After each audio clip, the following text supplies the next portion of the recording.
Good morning, everyone. We're going to go ahead and start. Okay. We're going to go ahead and start our Jobs Committee on Friday, January 15th, 2021. Will you please, Kurt, call roll call? Weber, Present. Davis, Iqbal, Iqbal present. Gopi, Lewis, Lewis present. Molina, Molina present. Thank you. I'll look for approval of the minutes from December 11th, 2020. So moved. Weber moved it. Second by, was it Davis? Present. Maui Paul. Eight ball. All right, 8 ball second. Any questions or comments? Seeing none, can we have roll call for vote? Davis, Iqbal, Iqbal, yes. Gopi, Lewis, Lewis, yes. Molina, Molina, yes.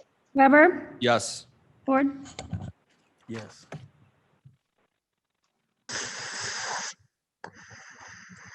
All right, minutes have been approved for December 11th, 2020. From our Office of Communication Reinvestment and Workforce Investment, I don't know if anybody's online for the finance. Good morning, Chairman Ford and Good morning. Weber. This is Scott Berger. I'm on the line. Can you hear me? Yes. Okay, good morning. I wanted to let you know that yesterday evening, I did send you a copy of our monthly financial reports from my colleague, Maria Gonzalez. She is, I believe, on the line and prepared to walk you through those reports. Maria? Thank you, Scott. Good morning, everyone. I do want to apologize for not having turned in the reports last week. I was out due to a family emergency. So I thank Scott for sending them to you last night. In your packet that was sent last night, you will find two reports for the WIOA grants, the formula grants, the WIOA 19 and the WIOA 20 grant. The WIOA 19 grant, as you all know, does expire on June 30th of 2021. And we're close to being done with it. If you look on the second page of the report that Scott sent, it is the summary report that shows what the budget is, what the expenditures have been through November 30th. As you recall, there is a delay with submitting these reports to you because I will be submitting December's information next week. You will also see a column that reflects obligations reported and then your balance. We are still reporting obligations in the WIOA 19 grant because we haven't fully expended it. As you will see, it's $93,000 that we have in obligations, and that is training expenditures, ITAs that have come through that we have not yet paid for the adult and dislocated funding stream, and then also contracts, the unpaid contracts that we have out there. We should, as I look at the numbers very regularly, we should be done with this grant within the next month. Now that we have reported expenditures and obligations through this, you will now start to see activity on the WIOA 20. Right now, it's still mainly in the form of obligations, as you will see on page 6, I believe, of the report. And those obligations, again, those are mainly executed contracts that have not been spent. We are allowed to report that. We are not allowed to report as obligations are operational and salary and fringe expense. We can only record that when it becomes an actual. As you will note on the bottom half of both reports, You see the benchmarks on each of them. Our training benchmark, again, hit over 50% at 53%, which reflects the constant activity that is flowing through in the form of ITAs, the training vouchers, the support services that is provided to the participants, where we reimburse any type of mileage if they have to travel to the location, et cetera. And then the youth benchmarks as well. We are required for youth to account for 75% of the youth funds to the youth out of school funding stream. And then 25% has to be dedicated to work-based learning activities. So for the WEO 119, we did exceed those benchmarks. And this is something that the Department of Commerce and Economic Opportunity look at the end of the second cycle. For the WEOA 20, our obligation numbers show at 17% and 21% for adult dislocated worker respectively, and then 58% for youth. What DCEO does when they look at it is they already start tracking our progress. And right now, according to the eyes of DCEO, we should be at 33% this far along into the program year through November 30th. So we are just shy of that. And that's, again, keeping in mind that we can't record everything that we said we would be spending throughout the course of the program year, like operations, salary, et cetera. And as those items become actuals, this helps our numbers. Again, the fact that we are still charging expenditures into the carry-in, the 19 grant, affects the progress of the 80% goal on the WEOA 20. The program team and us in fiscal, we are working very closely in monitoring the progress towards this, so we ensure that we do hit these required benchmarks at the end of June. The training, the 53% you will see shows up on both reports, and that is because the way the state calculates it is based on the activity of both grants, determines how we get that training benchmark. The additional reports that are included in your packet are the detail reports that shows the various New World line items and how they come into the summary report that the state sees. We have not yet received the new grant agreement for the trade program. We are still awaiting for that to come through. In the meantime, the WEOA grant is funding any of the trade expenditures so that it doesn't stop, the participants from attending their training, et cetera. And we have not received anything for the statewide rapid response grant, where the application process came through for the businesses and stuff. So we haven't received anything to provide any reimbursements yet. Any questions? Any questions? Do we need to vote on this? Okay. All right, we're gonna move on to comments by co-chairs. I guess I'll go first, and I just want to say, I was watching the news, and with the unemployment rates going up, and more and more people out of work and possibly losing their homes, and with the lines for people trying to feed their families who never been through this type of venture before, and those who've been there for a while. I'm actually looking forward to see what we can do to help out what's going on in our part of the world.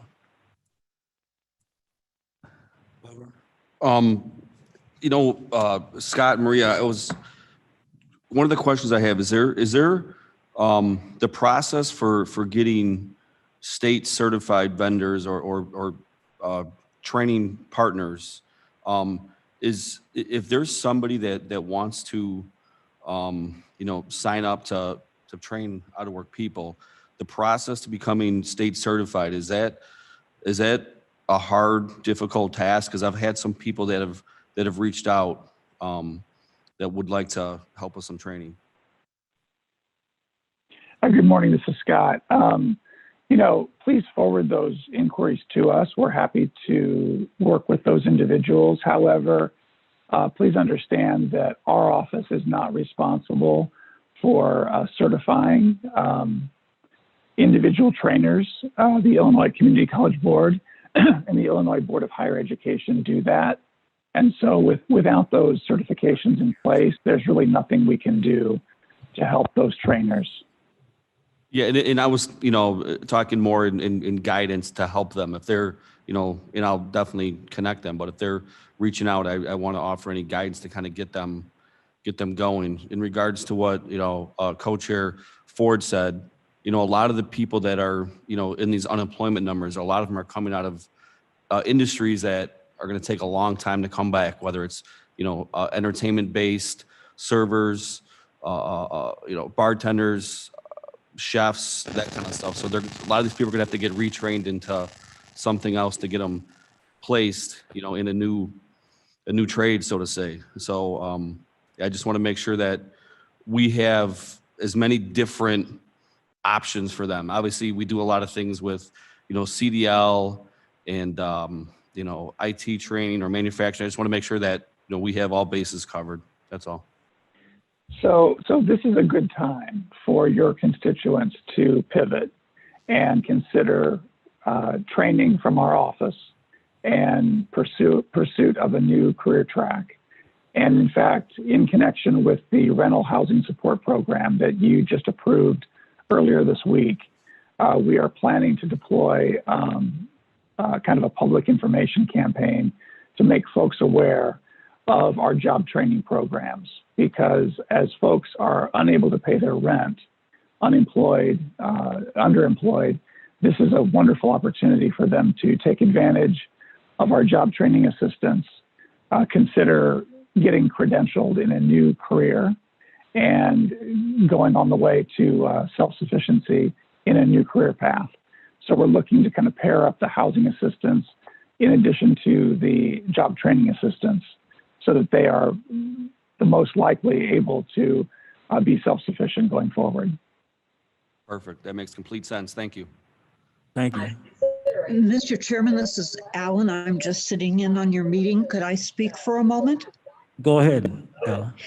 I just wanted to say to Scott that there was a time when our workforce people were housed with the unemployment people from the state. And that occurred in a very vibrant part of Elgin when there were not very many vibrant parts of Elgin. So that it was conspicuous that there was that synergy happening and that there were people moving around that area generally. And so it was a great resource. Now that all died and went away, of course. And so I just wanted to say that since we don't have those opportunities anymore, Scott, thank you for brilliant marketing. That's just a great way to expand our outreach. Thank you. You're welcome. Anyone else? Tom Compey, Mr. Ford. Go ahead. Thank you. In my opinion, the problems that we see in our country today comes from an extreme effort for the exporting of jobs. I believe that we need to maintain, or at least develop or redevelop, some level of protectionism for our jobs. This idea of free trade, although it's a good idea in many, many respects, the end result is always to seek the lowest cost of labor, no matter where it is in the world. And I believe that if we were to develop an initiative that would support protectionism on these jobs, then I think that would have a tremendous impact. Now, there's there's serious argument on both sides of that issue, and it always resorts to these complicated economic terms. But I'm logically inclined enough to believe that if the jobs are going abroad and nothing to protect them locally, that's a problem. So we have an opportunity coming up with the advent and invent of these solar panels. Solar panels are relatively new on the scene. They're extremely expensive to build. There's an enormous monetary, there's enormous economy associated with them, and most of them are being built overseas. We want to bring solar panels into the fold of reality in Kane County on a broad scale. And if we were to incite or direct that these solar panels be built locally, then we could bring in not only would we have an end use, but we'd have a workforce to employ. And that's what I'd like to say on that topic. And thank you for your time. Thank you. Mr. Chairman. Go ahead. Yeah, this is Maui Paul. Thank you for speaking on this important topic.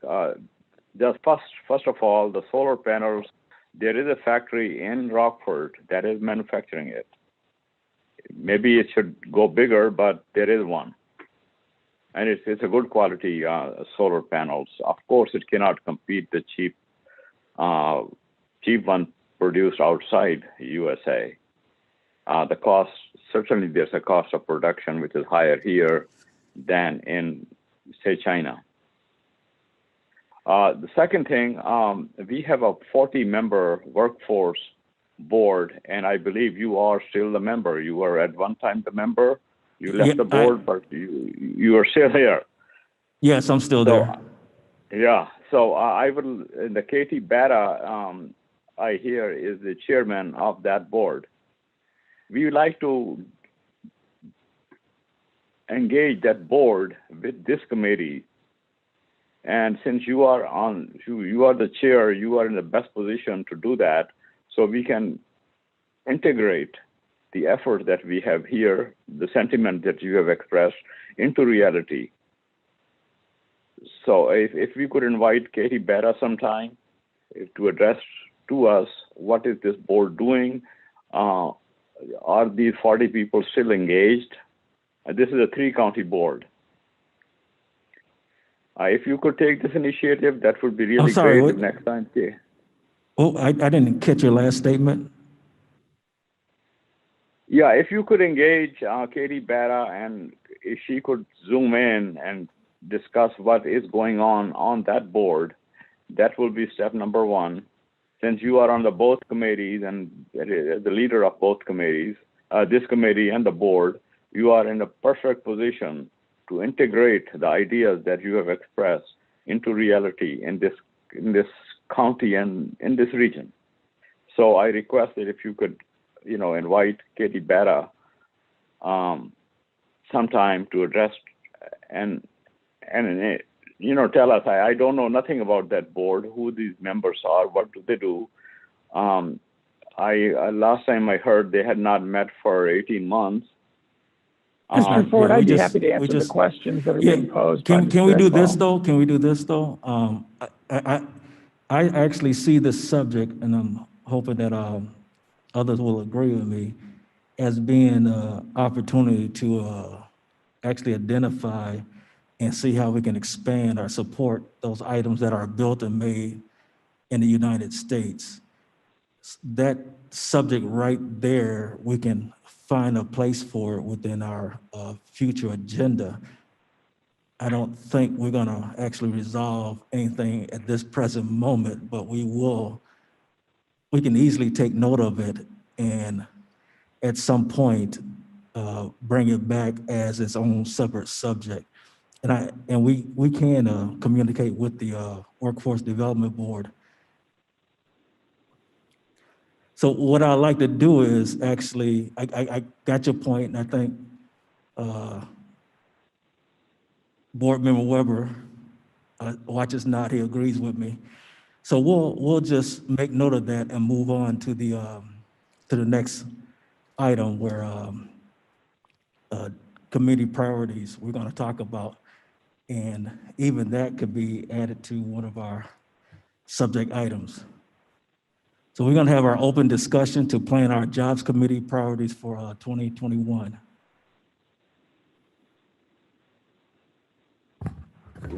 Larry, could you pull up the single slide for the conversation? Oh, there it is. Thank you. We had a call last week, and this is something that Board Member Weber, Mark Van Kerkhoff, and I had a call last week just to kind of get a conversation going about what we want to do for the 2021 Jobs Committee priorities, topics of discussion. Up on the screen is just a slide of our previous initiatives, stuff that we've been doing in the past, stuff that we've investigated, stuff that we're currently doing. When we talk about Why Kane, we don't just talk about the website, but we're talking about Why Kane, everything we do with advertising and marketing our Kane County to our partners and to people who are looking at us as a prospective place to live or work. Continuing to talk about OCR and workforce programs.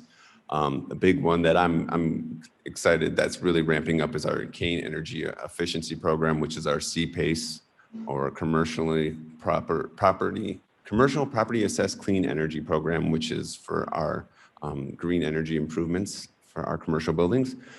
We're still continuing to promote the fabulous Fox Water Trail, especially as when we get excitedly warm outside, we can go out and get on the river and have some fun. But we're going to promote that and continue the work to get the National Water Trail designation. As this board knows, manufacturing jobs and training is something that I continue to promote and be interested. So we can take a look at different ways we can promote that, find new partnerships, find new programs, find ways to support that. We continue to support our local economic development partners in the work that they do and the programs that they are promoting. And we're always excited, and we continue to look to bring more regional opportunities to Kane County. Some of the changes for this year is the regional recovery effort is replacing the Chicago Regional Growth Corporation. What that means is there's no more export programs coming out through the Jobs Committee, so we will not be doing that. So we are looking at other programs and partnerships that we can latch ourselves onto to continue development.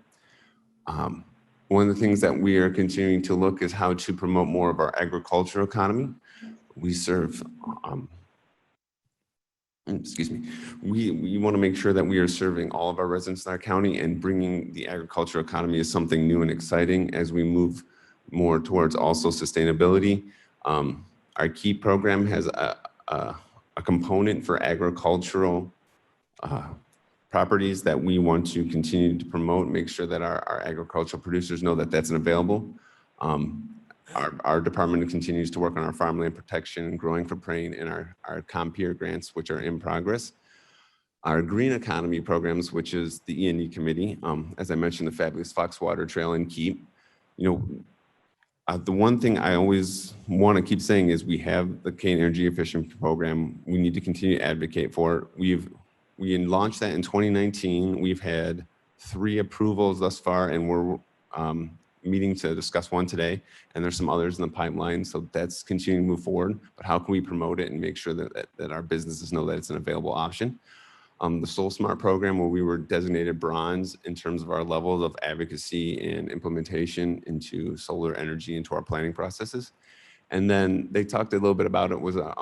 There was a presentation at E&E today about the Fox Valley Sustainability Network, which I've been a partner of since its inception as well. I've done some cross programming in terms of sustainable economic development.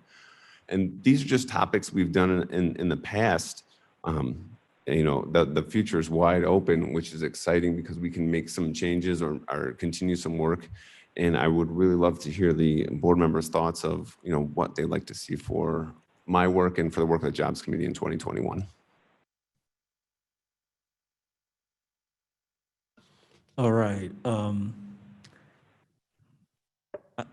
definitely glad to see the white cane. And I think we may get an opportunity to actually go more into that. The growing of for cane is a great subject too. All these are great subjects. Some of the other ones that excite me is a support for the local economic development partnerships.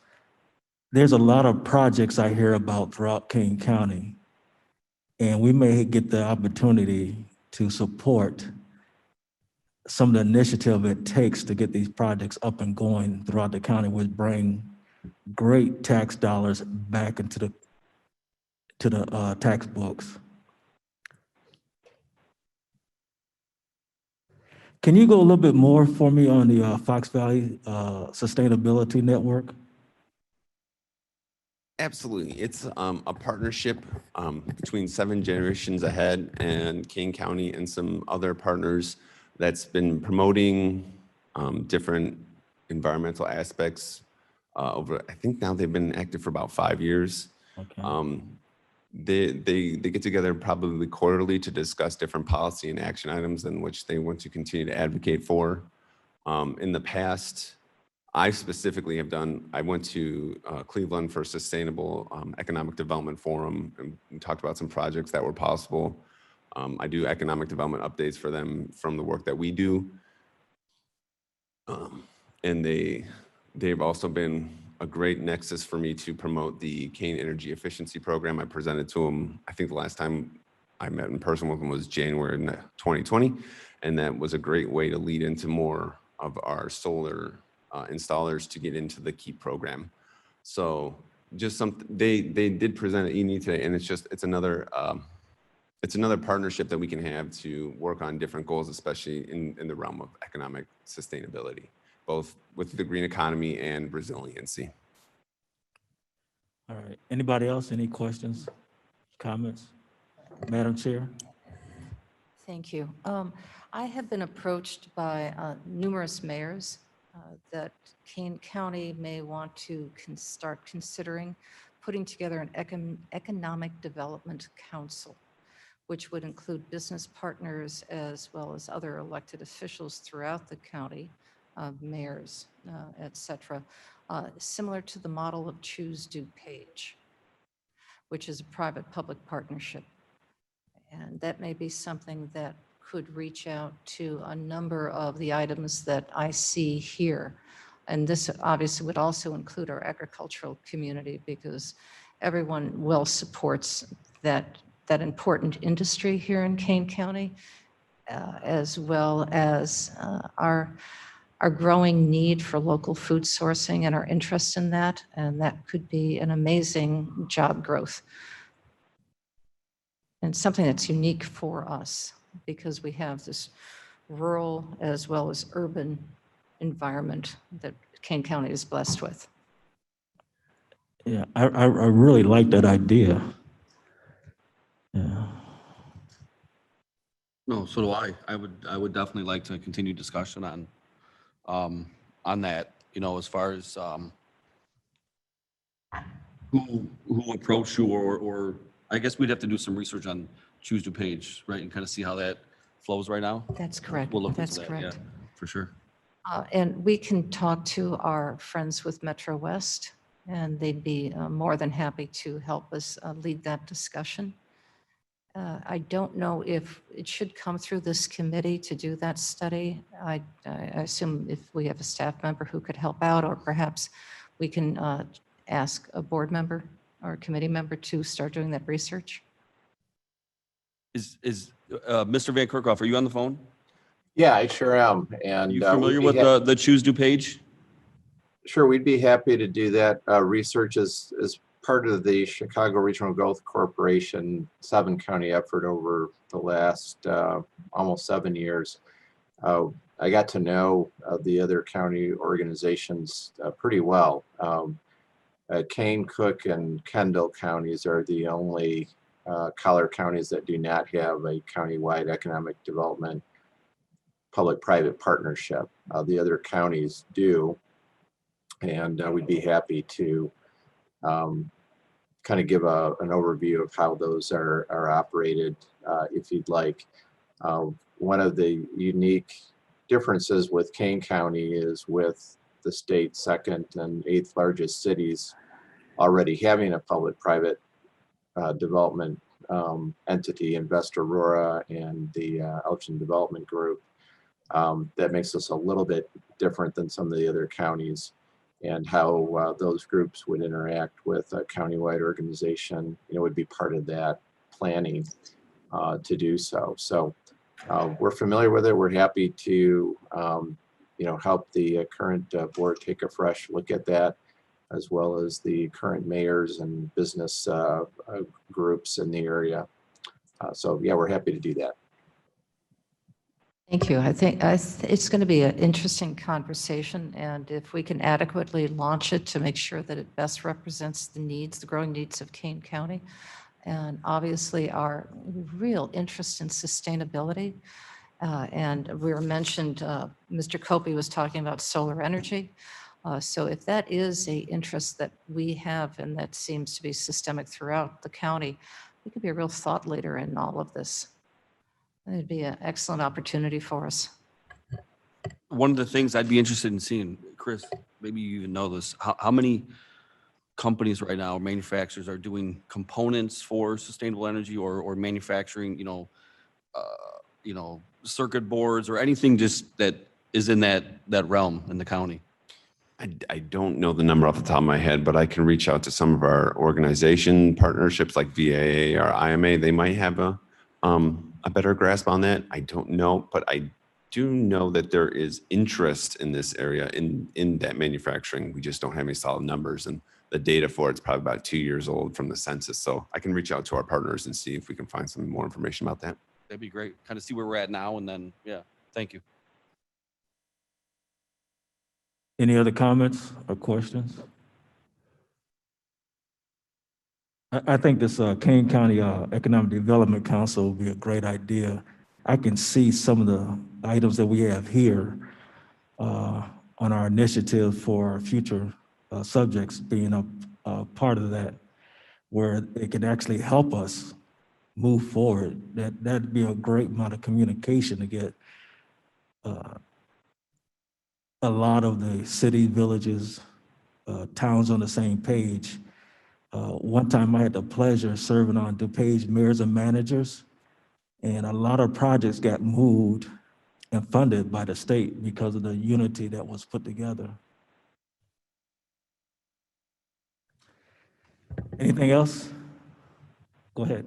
And that one of the things that we would like to bring back once things start opening up is the economic development roundtables that we used to host here at the counter. Twice a year, we used to host our economic development staff, our economic development partners, our manufacturing and other economic development associations. We do a roundtable, about 25 to 30 people twice a year. And the big draw of it was not just the free lunch, but to have everyone come in and talk about what they're doing rather than hear from us what we're trying to put out. And 90% of the conversation was always the municipalities telling us what's going on locally, giving us that data that's coming right in, but also telling us where they think they can help direct some of our energy to. So that's something that we're excited to bring back once I think we can get back into person and have people having these conversations again, because I think that would be a great spark of interest, of support, but also some insight into what our partners at the local level are thinking when they hear an economic development council maybe coming out of Kane County, because there hasn't been one for so long. And I'm pretty sure they have some great ideas. So that's something that I'd like to keep on the radar. Yeah, for those who don't know about those round tables, we actually did them right here downstairs twice a year. Anybody else? Madam Chair? Just to drill down a little bit with that, were there action items then developed through that economic roundtable, or was it simply discussion? It was simply discussion. And then from that, we actually brought the items back to the Jobs Committee, and took action that way. Okay, very good, very good. And we would get mayors and those who had economic development directors to come to the meetings, and a few times we had private entities come to the meetings also, come to the luncheons also. In the past couple of years as well, we had Wabansi and Elgin Community College and their SBDC Small Business Development Center staff were very supportive as well. And they would talk a lot about their ground level programs, about what they're trying to do with their small businesses. And it was really interesting for a lot of our economic development staff, for our municipalities that have them, and for those that don't, their community development directors were also invited.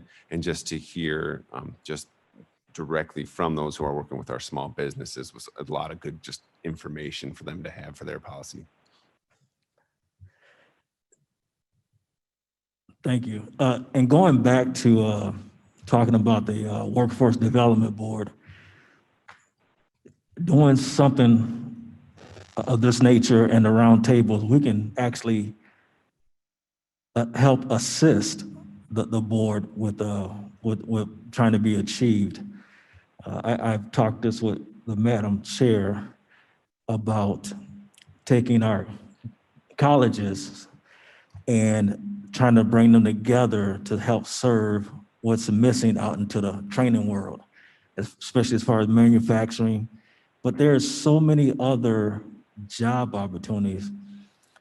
And Board Member Weber touched on something about there's going to be a lot of people, it's going to take a while for what they're used to doing for a living become open enough for them to get their jobs back.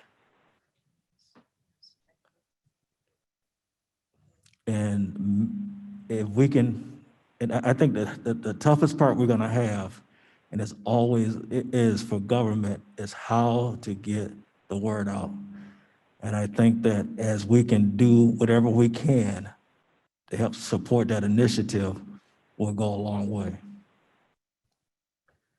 The one thing that, since we are going to be interviewing for the public information officer, we have to make sure that we don't have a diversity of course we can, because it's, again, that's 7 touches of information, but that we present Kane County with a unified what we're going to be doing and what the efforts are, so that our various divisions come with one voice to show that we are working together across platforms, across interest level for the benefit of all of our constituents in our communities.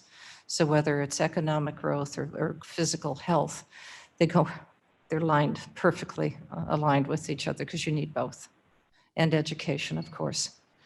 So we have to just, when that individual comes, I hope, again, this committee will be aware that that person will be talking to you as well as with Scott Berger's office and all the other departments, to just align that vision and that thought so it is effectively communicated to our residents.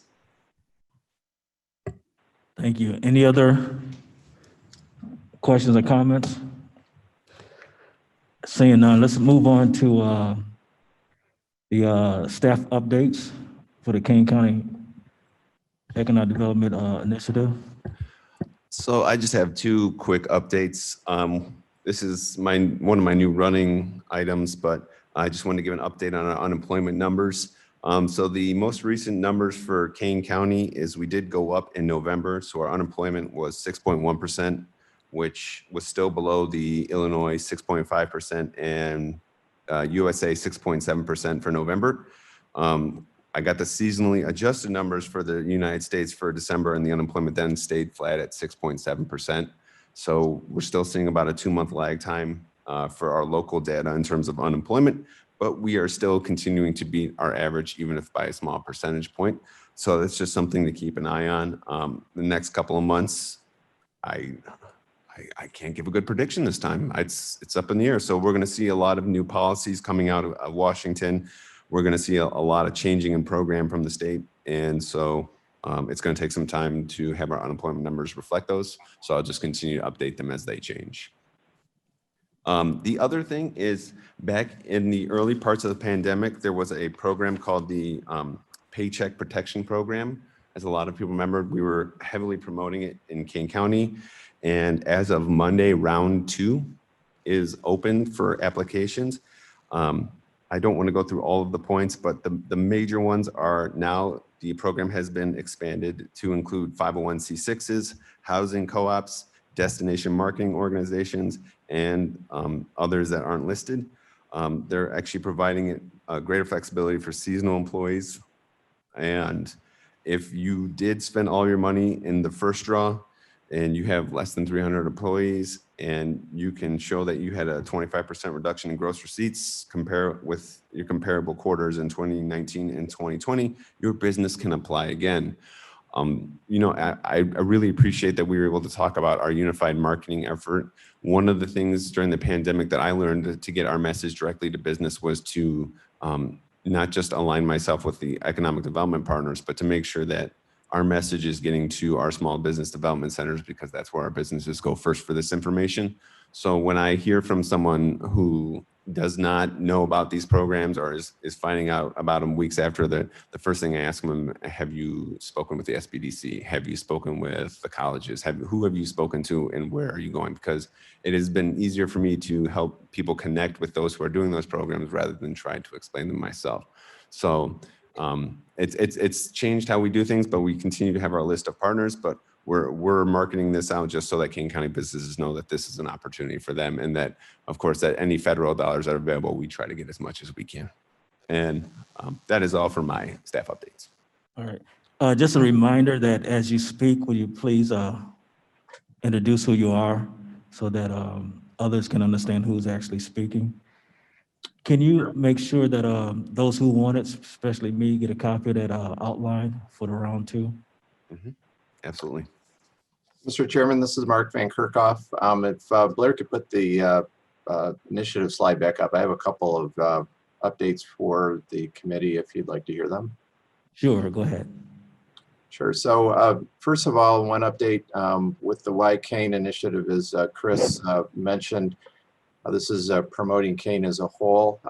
We as a staff are very grateful for the continuation of Kane County Connects. That has been a incredible platform for getting economic news out, not just for the county as a whole, but for individual municipalities to showcase the good things that are going on and developments in their communities as well, and a great way for us to get information out for our programs like our KEEP program and overall information on that.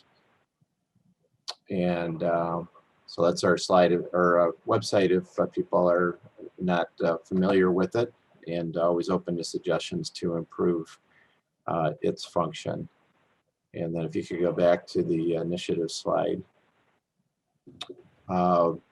With the Kane County Efficiency Program, late last month, we closed on our second project, which is a large project, Avalon Heights in Aurora. We're actually working with our administrator on a press release for that. In fact, Madam Chairman and Board Member Lewis will be working to hopefully get a couple of quotes from you for that press release as well. So we'll send information out to you on that.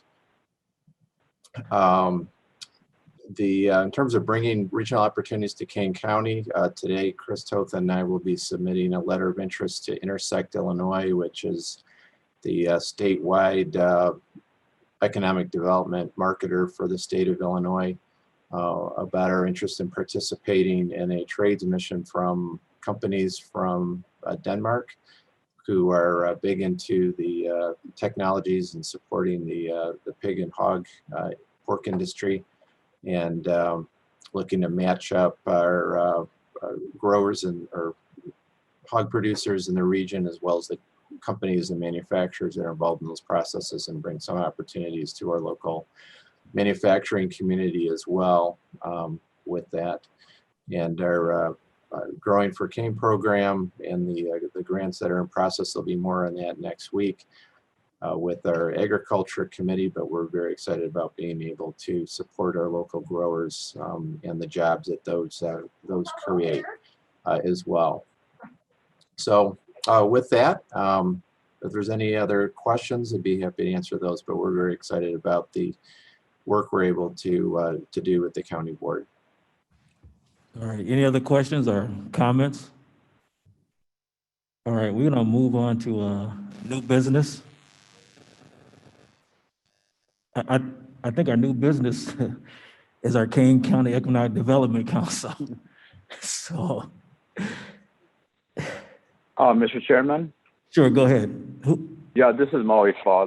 As a new business, I just want to introduce one thing that is coming up, and you will hear about it. This is an initiative to opt in for marijuana in Kane County. Last year, the board rejected and opted out of marijuana business. No farm, no dispensary, nothing. And the reason was sheriff had concern about the public safety and law enforcement. And I spoke with him since it has been a year. This opt-in, opt-out question was posed, and there were concern. And now I asked him what does he think, and he says he does not have concern anymore that he had a year ago. He has not seen any uptick in the criminal activity or the armed robbery on the dispensaries. So he will, my thinking is that he would not object to it. And it is for the economic benefit and equity that we opt in into this cannabis dispensaries. This resolution would be coming through the development committee, but since you are talking about economic development, I thought I should mention it. This cuts across agriculture, retail, other small businesses, and right now we don't have any.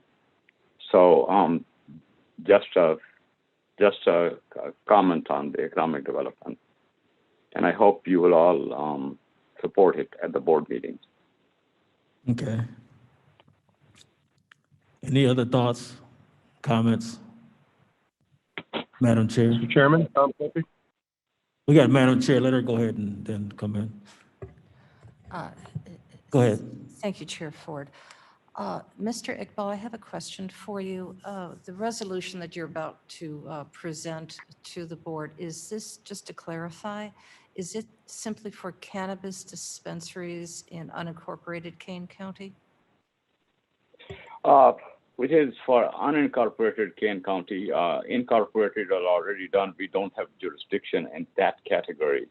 In that area, so say east of Randall, it's all incorporated, so we don't have jurisdiction. It is unincorporated. And right now, everything is banned in unincorporated. No farm, no biscuit, no dispensary, nothing. So everything is blocked up. So I'd like to drill down on that just a little bit. Once again, is it simply for cannabis dispensaries? Not only cannabis dispensaries, but everything. You cannot grow. You cannot have a farm to grow cannabis. So your resolution is for all businesses related to the cannabis industry? Correct. Okay. All right. Thank you. Anything else? Anybody else for new business? Board, Tom Cliffy? Okay.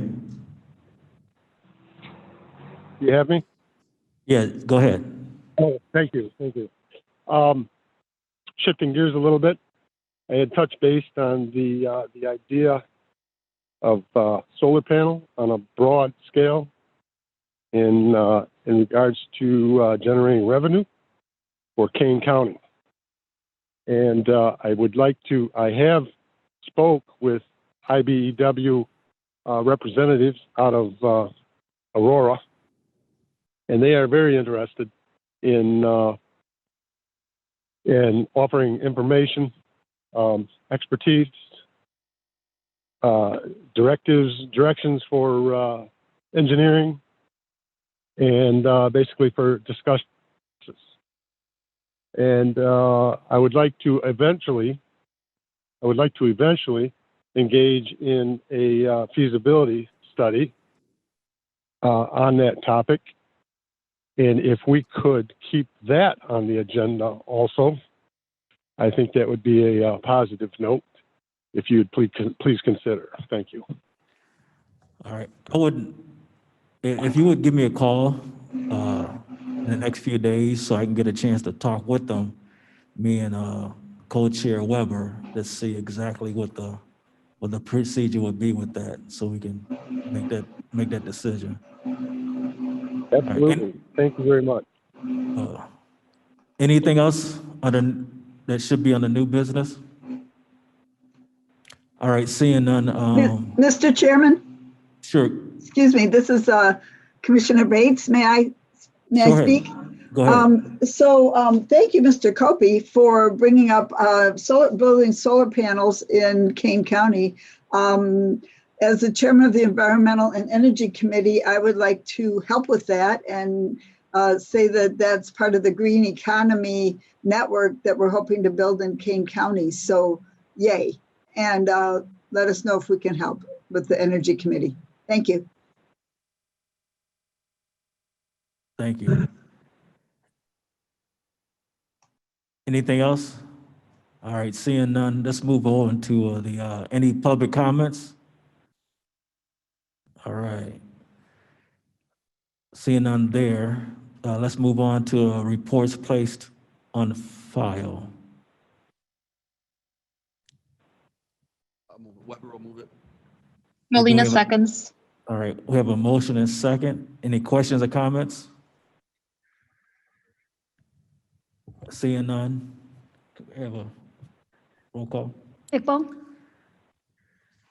Paul, yes. Gopi, Copy, yes. thank you. Lewis, Lewis, yes. Molina, Molina, yes. Weber, Weber, yes. Ford, yes. All right, I see our reports will be placed on file.